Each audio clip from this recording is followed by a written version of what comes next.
আসসালামু আলাইকুম আমার প্রিয় ভাই বোনেরা, আপনারা সব কেমন আছেন? এই তো আমি অনেক ভালো আছি। আজকে আমি দুইটা রান্না নিয়ে এসেছি। একটা আমি টাকি মাছের ভর্তা অথবা গুটি মাছ, আর একটা আলু দিয়ে টমেটো দিয়ে ঝোল রান্না করব। আর এই জন্য আমি চুলার ওপরে একদিকে ফ্রাই প্যান বসালাম, একদিকে হাঁড়ি বসিয়ে দিলাম এবং দুই দিকে দুইটাতে তেল দিয়ে দিলাম। আর এই যে দেখছে ব্লেন্ডারের মধ্যে আমি সব মশলা বেটে নিয়ে চলে এসেছি নিচ থেকে। এখানে আছে পেঁয়াজ, রসুন, জিরা, ধনিয়া, হলুদ, মরিচের গুঁড়া সব একসাথে আমি বেটে নিয়ে চলে এসেছি। তেলের মধ্যে দিয়ে দিলাম, দিয়ে নাড়তে শুরু করলাম। আর এই যে দেখেন এইদিকে আলু কুটে রেখেছি, ধনিয়া পাতা সব কুটে ধুয়ে রেখেছি। আর এই দিকে মাছ ভেজে নিচ্ছি, এটাতে আমি ভর্তা বানাবো টাকি মাছের অথবা গুটি মাছের, যেটাই হোক না কেন। আর ওইদিকে আমি মশলা কষাচ্ছি, আলু দিয়ে টমেটো দিয়ে ঝোল রান্না করব। আর দেখেন মাছগুলো আমি গোটা গোটা রেখেছি, আর এর মধ্যে ফাঁকে ফাঁকে চিড়ে রেখেছি, কারণ ঝোল ঢুকবে আর লবণ ঢুকবে, বেশ ভালো লাগবে খেতে। আর এইদিকে আমি আলু দিয়ে মশলাটা ভালোভাবে কষিয়ে নিচ্ছি। আর এইদিকে মাছ আমার এক পিঠ হয়ে গেল, আর এক পিঠে আমি উল্টে দিচ্ছি। আর এই মাছটা আমি বেশ মচমচা করেই ভাজবো, কারণ ভর্তা বানাবো, তো ভর্তার মাছ একটু মচমচা করে ভাজলে ভালো লাগে। আর এই যে দেখেন আমার গাছে দুইটা টমেটো হয়েছে, আমার তিনটা। আমার মেয়ে টমেটোগুলোকে প্রতিদিন একবার করে করে নাড়ে, যেটা আপনারা দেখতে পাচ্ছেন। আর এইদিকে মরিচের গাছটা মরিচ ফাঁকা হয়ে গেছে, একা আছে অসহায় হয়ে। আর এই তো আমার মাছের মশলা কষানো হয়ে গেছে, আর এইদিকে মাছ ভাজাও হয়ে গেছে।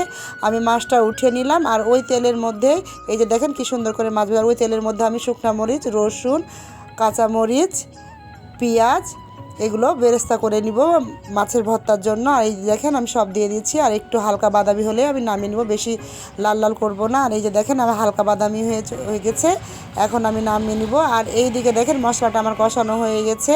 আর এই তো আমি পেঁয়াজটা নামিয়ে নিচ্ছি, ভর্তা যেটা আমি বানাবো। আর এই দিকে আমি চুলাটা বন্ধ করে দিলাম, আর এই পাশে এইটা নিয়ে আসলাম পাতিলটা। আর এই যে দেখেন কত সুন্দর আমার কালার এসছে, এবং মাছ দিব বলে আমি সবগুলো মাছ উঠিয়ে দিলাম মশলার মধ্যে। আর এই তো আমি দিয়ে এখন নাড়তে শুরু করলাম, আর কষানো হয়ে গেছে আমার। আমি এখন পরিমাণ মতো পানি দিয়ে দিলাম, দিয়ে ঢেকে দিলাম। ঢাকার পর আবারও উঠিয়ে দেখেন আমি কি সুন্দর নাড়ছি। আর এর মধ্যে আমি এখন টমেটো দিয়ে দিলাম, টমেটো দিয়ে আমি আবারও নাড়বো। আর এইদিকে চুলা ফাঁকা যাচ্ছে বলে আবদুল্লাহ খুব চালাক, আবদুল্লাহ বলছে আন্টি পানি গরম দিয়ে দিই, যে কোনো কাজে লাগবে।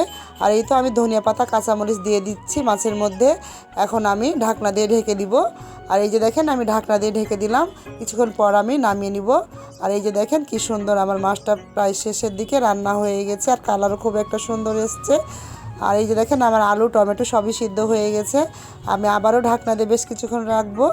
আর এই দিকে আবদুল্লাহ বলছে আন্টি আমি মাছের শিরগুলা কাঁটাগুলা বেছে নিই, সে আমার দেখা দেখি সব করছে। আর সে সব সময় আমার হাতের কাছে থাকে এবং হাতে হাতে করার চেষ্টা করে, তারা আমার সাথে থাকতে তার খুব ভালো লাগে, আর আমারও ভালো লাগে। দেখেন কি মিষ্টি ছেলে, কি সুন্দর করে হাসছে। আর এইদিকে ওকে বললাম তুমি ছাড়াও আস্তে আস্তে, আর আমি ওইদিকে মাছটা নামিয়ে নিই। তো আমার মাছটা হয়ে গেছে, আমি এবার নামিয়ে নিব। আর এই তো একবার ঢাকনা দিয়ে দিলাম, ঢাকনা দেওয়ার পর আমি নামাবার জন্য সব কিছু রেডি করছি। আর এই যে দেখেন আমি এখন নামিয়ে ফেললাম মাছটা। মাছটা অনেক গরম ছিল, কারণ মাটির হাঁড়ি এত গরম হয় ধরা যায় না। আর এই দিকে দেখেন আপনাদের ভাইয়া টমেটোটাকে ছিঁড়ে নিল, বললো লাল হয়ে গেছে। আর এই তো দেখেন কি সুন্দর কালার হয়েছে মাছটার, আর দেখতে খুব সুন্দর লাগছে না? আমার তো দেখতে বেশ ভালোই লাগছে। আর এইদিকে আমি শিলপাটায় সব বেটে নিচ্ছি মাছগুলো। এইভাবে বেটে নেবেন, এই গুটি মাছ অথবা টাকি মাছের ভর্তা যে আমি ডাকেন না কেন, খেতে খুবই মজা লাগে, আপনারা বাসায় ট্রাই করবেন। আর এই যে দেখেন এভাবে আমার মতো এখন সব আমি পেঁয়াজগুলো, মরিচগুলো যা ভাজছি, ভাজা অংশগুলো সবগুলো ভালোভাবে শিলপাটায় বেটে নিচ্ছি। আর এইভাবে বেটে পরে আবার সব কিছু উপকরণ দিয়ে মেখে নিব। এই যে দেখেন আমি কাঁচামরিচ, ধনিয়া পাতা, কাঁচা পেঁয়াজ, লেবু আর একটু সরষের তেল দেবো, আপনারা না চাইলে দিতেও না পারেন, কিন্তু আমি দিব, সরষের তেলটা দিলে ভালো লাগে। আর এভাবে সবগুলো উপকরণ আমার রেডি হয়ে গেছে, এখন আমি মাখিয়ে নিব। মাখানো হয়ে গেলে আমার টাকি মাছের ভর্তাটা রেডি হয়ে গেল।